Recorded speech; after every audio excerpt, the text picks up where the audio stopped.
ఇంకా నా టాపిక్లోకి పోయే కంటే ముందు నిన్న మేడ్చల్ నియోజకవర్గంలో ఉన్నటువంటి పూడూరు ఆ పూడూరులోనే ఈటల రాజేందర్ గారి ఓటు కూడా పూడూరులోనే ఉంటుంది. ఆ పూడూరులో జనాభా మొత్తం ఓట్లు 4200 ఓట్లు ఉంటాయి. అది రీసెంట్గా మేడ్చల్ మున్సిపాల్లో కలిసింది. అయితే ఆ పూడూరులో మొత్తం తెలంగాణ రాష్ట్రం అంతటా జమ్మి జెండా అంటే దసరా జెండా ఎగిరేస్తారు. మీ ఊర్లో కూడా ఎగిరేస్తారుగా, దసరా జెండా ఎగిరేస్తారు. దసరా జెండా ఎగిరేసిన తర్వాత ఇక అప్పుడు జమ్మి కాడికి పోతారు, అదంతా జరుగుతుంది అన్నట్టు.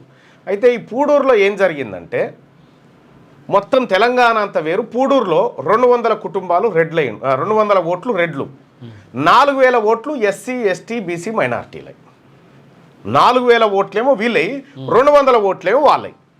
అయితే పూడూరులో తరతరాలుగా ఏం చేసిరంటే పటేల్ పట్వారీలు, పటేల్ పట్వారి పోలీస్ పటేల్ అని ఉంటాడు కదా, ఆయననే ఎగిరే అన్నట. అయితే 2019లో ఆడ ఓ యాదవ్ మన బీసీ బిడ్డ సర్పంచ్ అయ్యి ఇంకెక్కడి పటేల్ పట్వారిరా, ఎన్టీ రామారావు వచ్చి ఎప్పుడో రద్దు చేసే చల్ ఈడ సర్పంచ్ జెండా గుంజాలని చెప్పి ఆయన ఇంకో జెండా వాచిపించి జెండా ఎగిరేసుడు పెట్టిండు. జెండా ఎగిరేసుడు పెడితే అక్కడ ఉన్నటువంటి ఏది ఆ ఊర్లో ఉన్నటువంటి రెడ్లు, ఎమ్మెల్యే మల్లారెడ్డి, ఏసీబీ రెడ్డి ఉన్నట్టుండు, సిఐ రెడ్డి ఉన్నట్టుండు, వీళ్ళందరూ రెడ్లందరూ కూడా బీసీలు ఆడ జెండా ఎగరేయకూడదు అని ఆ రెడ్లకు ఒత్తాసు పలికిరు. పలుకుడుతోటి నిన్న 100 మంది పోలీసులు ఆ గ్రామంలోకి దిగిరు.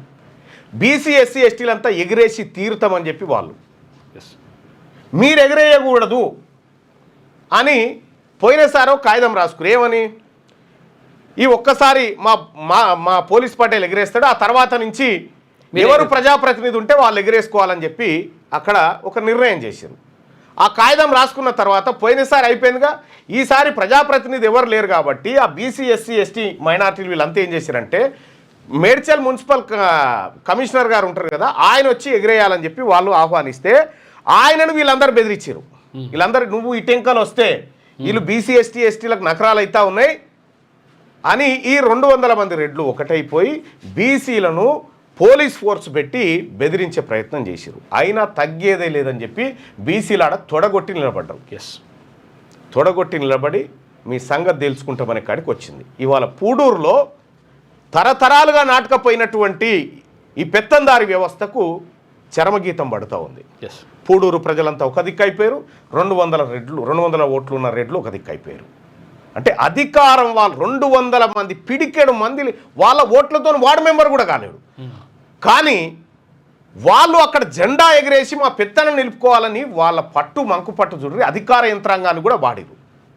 ఇక ఈటల రాజేందర్ అన్నకు ఫోన్ చేశారు, బాబు యాదవ్ అని మాజీ సర్పంచ్ ఫోన్ చేసి, అన్న నీ ఊళ్ళే ఈ ఊళ్ళేనే నీ ఓటు ఉంది కదన్నా, నువ్వు వచ్చి ప్రజాప్రతినిధి జెండా ఎగిరేద్దురా అంటే లేదు వాళ్ళు ఎట్లా చెప్తే అట్లింటా నేనని చెప్పి ఆయన వాళ్ళ దిక్కే ఉన్నాడట. ఆఖరికి నాకు ఫోన్ చేస్తే నేను ఫోన్ చేసి అధికారి చెప్పిన, అధికారి గారు మీరు పోయి ఎగరేస్తారా నేను రావన్నా, ఏదో ఒకటి చెప్పురని చెప్పిన.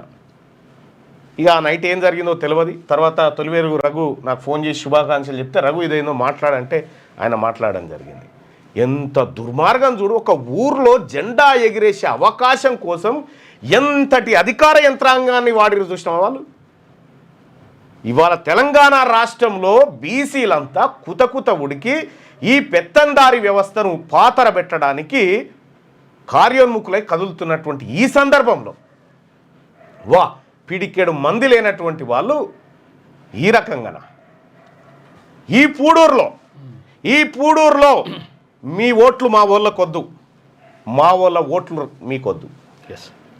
4000 ఓట్ల ఎస్సీ ఎస్టీ బీసీలే, 200 ఓట్లు లేవు, వాళ్ళ పెత్తనం చూడరాడ. మల్లారెడ్డికి ఫోన్ చేస్తే మల్లారెడ్డి లేదు నేను మా రెడ్డిలకే చేస్తానట. ఈటల రాజేందర్ గారికి ఫోన్ చేస్తే లేదు నాకు సగం ఫ్యామిలీ రెడ్డి ఫ్యామిలీయే కాబట్టి నేను వీళ్ళు ఒక్కటైతేనే చేస్తానరట. ఇగో ఇది కథ. మళ్ళీ ఈటల రాజేందర్ అనుచరుడు పెట్టిన పంచాయతీనట. బీసీలారా మీరు అధైర్యపడకండి, నీకు మేమున్నాం, మీ ఆత్మగౌరవం ఎక్కడ కూడా తగ్గొద్దు, తల దించుకోవద్దు. తాడో పేడో తేల్చుకునుడే ఉన్నది ఒకటే జన్మ. మీ వ్యాపారం అభివృద్ధి కావాలని కోరుకుంటున్నారా? అయితే వెంటనే క్యూనస్ని సంప్రదించండి. Schools, colleges, banks, shops, office promotions, land promotions, political promotions, restaurant promotions, hospital promotions, పుట్టినరోజు వేడుకలు, శుభకార్యాలు, వ్యాపారాలు ఏవైనా, సందర్భం ఏదైనా ఇప్పుడే క్యూనస్ ద్వారా తెలియజేయండి. మీ వ్యాపారాన్ని అభివృద్ధి చేసుకోండి.